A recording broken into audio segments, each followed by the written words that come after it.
If you're like many others who are looking to purchase a home here in the East Bay area, in today's video, we're going to be going over why you should strongly consider purchasing in a town versus a city. I think that purchasing a home in a town versus a city has a lot of benefits. And when I say town, what that usually means is a population that's less than 60,000. That's going to be a town. Anything over 60,000 residents is going to be classified usually as a city. If you don't already know, my name is Roland Osage with Real Broker, your go-to Bay Area real estate source. And in today's video, we're going to be going over the 5 towns that I think have the most upside and traction and really desirability that I'm seeing my buyers want to gravitate towards the most here in the East Bay area. We're going to be covering everything from the historic streets of Martinez to the waterfront charm of Benicia, the industrial charm of Crockett to the modern vibes of Hercules, all the way down to the spacious landscapes of Elsa Bronte. Let's get into the video. Starting off at number 1 on this list is going to be my personal favorite because I've lived here for the past 10 or so years, is Martinez, California. Now, I've worked with many buyers who are moving from the peninsula, from San Francisco, even Oakland, who have never heard or been to Martinez. What captivates people the most about Martinez is its historical downtown. We have really nice community events. The farmers markets every Sunday is one of my favorite farmers markets in all of the East Bay area. There's live music almost every Thursday, Friday, Saturday, Sunday. They've even incorporated First Friday, so the first Friday of every single month, downtown is very walkable. All the businesses come together, artists, vendors, musicians, and it's a really good time. Martinez has a great sense of community. They have one of the, I would say, most active Facebook groups among community members throughout any of the other Facebook groups for cities that I'm a part of. Everybody's always giving referrals for each other's businesses, always looking out for each other's best interests, so on and so forth. Another great thing about Martinez is the beauty of it. So the waterfront is very accessible. It's great for hiking, great for photographers, for taking pictures, family pictures.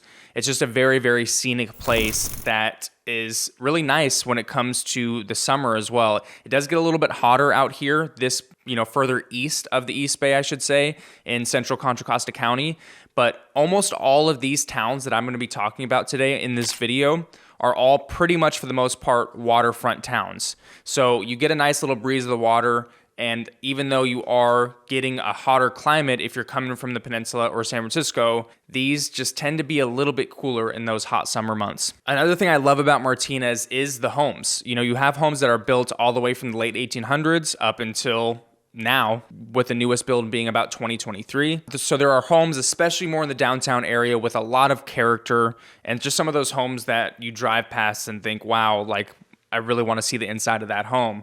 Spanish-style homes, Mediterranean-style homes, craftsman homes, you name it. So the average price point for a single-family home here in Martinez is around $760,000. Now, keep in mind, that's just an average price point. You could get a 2-bedroom, 1-bath, that's up to $600,000. You could get a 2-bedroom, 1-bath, that's up to $760,000. Now, keep in mind, that's just an average price point. You could get a 2-bed, 1-bath, that's, $600,000, and you could get a 2-bedroom, 1-bath that's up to $800,000. It just depends on the overall desirability, the lot size. You get the point. I will say, for the most part, you're not getting a 3-bed, 2-bath under $700,000 here in Martinez, unless it's going to need some work or fixing up to do, which we could see something in the $650 range, maybe $625. If you want to see more videos specifically on Martinez, I have a whole playlist right here on my YouTube channel, so make sure to go check it out. Coming in at number 2 on the list is a town that I was born and raised in, which is Benicia, California. So if you don't know, Benicia is actually in Solano County. All of the other towns that we're going to be going over today are in Contra Costa County, so this one's just a little bit different. I always like to call Benicia the Martinez of Solano County because they are very similar in their own ways. Like Martinez, Benicia has a very nice downtown, very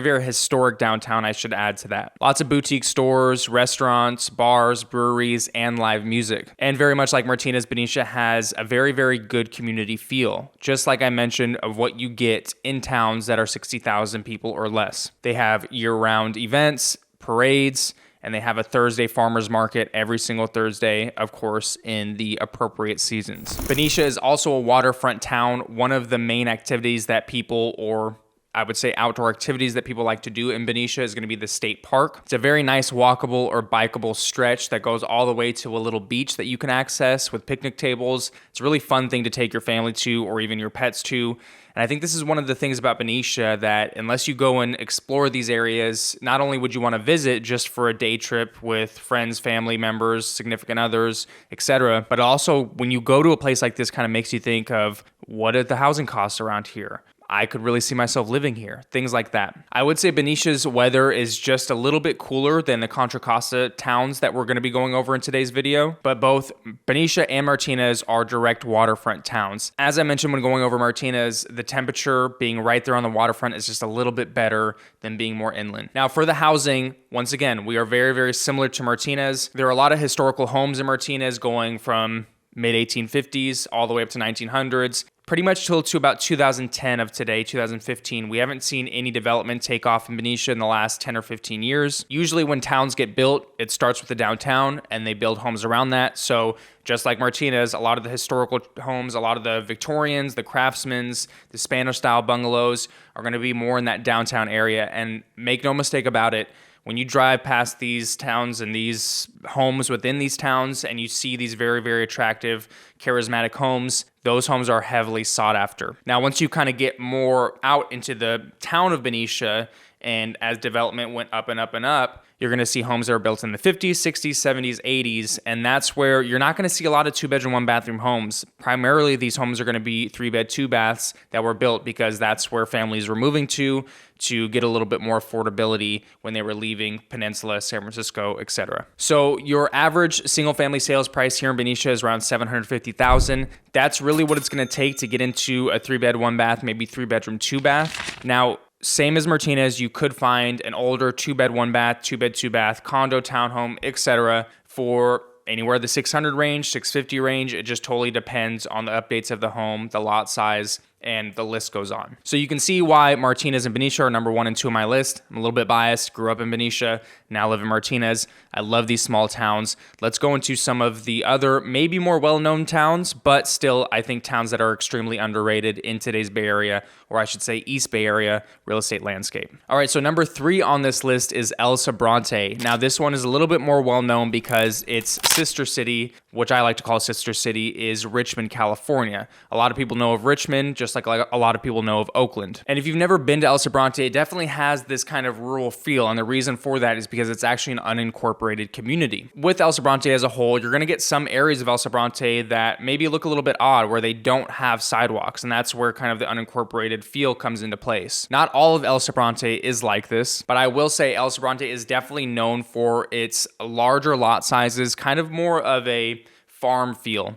Some of these lots are huge and they have agricultural use, some of them more just residential use. But I will say a lot of the homes that I do take buyers to go see, the attraction, the appeal is these really, really big lots and really nice homes as well. I think for the proximity that you are to some of the major areas like San Francisco, like Oakland, Elsa Bronte is probably your best bet as far as housing prices if commute is a huge factor for you and you're having to take that commute to wherever it is that you may have to go a good 3 to 5 days a week. San Pablo Reservoir is one of the go-to outdoor activities within Elsa Bronte itself. Hiking, fishing, biking, some of the go-to things that you do there in the reservoir. Parts of Elsa Bronte can be very, very peaceful. You have lots of trees, lots of greenery. It's very lush, especially after the rains that we get here in the Bay Area. So I can really, really see why this has been a hot spot as of recently here in the East Bay, but there can be a good amount of competition in that area because of its proximity for the most part.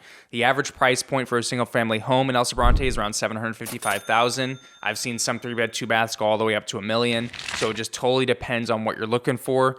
Some of those lot sizes that do go up as far as $1 million are, really, really big lot sizes. So maybe people looking to build an ADU or really just want to have some separation from their neighbors because they've come from a place like San Francisco where everything is so compact. I will say I do see more 3-bed, 2-baths and up in Elsa Bronte, not so much smaller homes. So if you're looking for something more of a starter home, Elsa Bronte, you probably won't have as many options as Benicia, Martinez, or some of the other towns that we're going to go over. Number 4 on the list is Crockett, California. This is one that I visit pretty frequently. Very similar to Martinez and Benicia. It has a lot of historical charm, but Crockett is mainly built on a lot of hills. The geography is just a little bit different from some of these other towns that we've gone over in today's video so far. Some of these areas of Crockett are developed, some are undeveloped, meaning that some have, sidewalks, more of a suburban feel, and some areas are more just kind of older homes, historical homes that are more in the hills with amazing views. And Crockett makes for a really, really, really good place for trail hiking, biking, if you're into those type of outdoor activities. One of the huge staples of Crockett has and probably will always be the C&H Sugar Factory. If you've ever been going across the Carquinez Bridge, maybe into Vallejo or coming from Vallejo over to this area, maybe driving out towards San Francisco, you've probably seen the lit up C&H Sugar Factory sign. What is interesting about Crockett is there is no direct grocery stores in Crockett. Some of the more accessible places that you're going to go do your shopping is going to be places like Pinole, maybe Rodeo, or you may even go towards Martinez to do some of your grocery shopping. Going back to the outdoor activities, Crockett Hills Regional Park is going to be more of your main entry points for some of that hiking and biking and things that I mentioned. Crockett wasn't high up on the list for people to go and purchase homes in, and just kind of more of a desirability factor because it's not for everyone. Like I mentioned, there's no grocery store. There's not a ton of restaurants, but downtown Crockett, just like Martinez and Benicia, is very charming. It's just a lot smaller. Another really cool aspect that I always visit is Port Costa. So this is a city that's also unincorporated that goes further in through the hills of Crockett that you have to get to. So you have to essentially pass through Crockett to get to Port Costa, but it's basically a sister city that has a really, really cool, really, really old historic feel to it, where it just has pretty much a bar, a couple shops, and a restaurant, one restaurant. So if you've never been to Crockett or Port Costa, highly recommend taking a day trip there. I would say the housing cost of Crockett specifically is what gets people to kind of come and purchase homes in Crockett. You have some homes that were built up to the 1980s and below, all the way to 1800s, mid 1800s. Crockett is a very, very small community, but the average single family home in Crockett is going to be about $812,000. Same thing, there's not a lot of smaller homes in Crockett, but they are there. It's just they don't come up as frequently for sale. I've seen a 2-bedroom, 1-bath sell for as much as $810,000 as of recently here in 2024. And that home had amazing views of the water, very, very close to the water, so you could see just about everything. One thing to look out for in Crockett as well is some of the hillside homes may have a little bit of foundation issues. It just depends on how well they were kept up over the years. But some of the homes that are built in, 1920s, 1930s, some of those foundations weren't built with rebar, may just have a little bit of work that they need to do to get done to them to get them up to speed. But overall, if it were my choice, I would have no problem living in Crockett. When it comes to grocery shopping, I do it about once a week. So if I have to drive a good 5-10 minutes just outside of the city to be able to get that done, it's not that big of a deal to me, because some of the homes and some of the views in the Crockett Hills are absolutely beautiful, and you're not going to get views or characteristics in a home like that in anywhere else in the East Bay area for the price points that you see here in Crockett. All right, last up on the list is Hercules, California. Now, the reason I saved this for last is really because of the price point. It is the top of the budget as far as all the towns that we're going over today. Hercules is a little bit different than these other towns that we've covered, where Hercules was more of a planned community. It has a mix of historic properties and modern developments, so it's attracted a lot of different types of buyers over the years. Hercules is looking to add more and more just commercial development, whether it's office spaces, retail, the list goes on.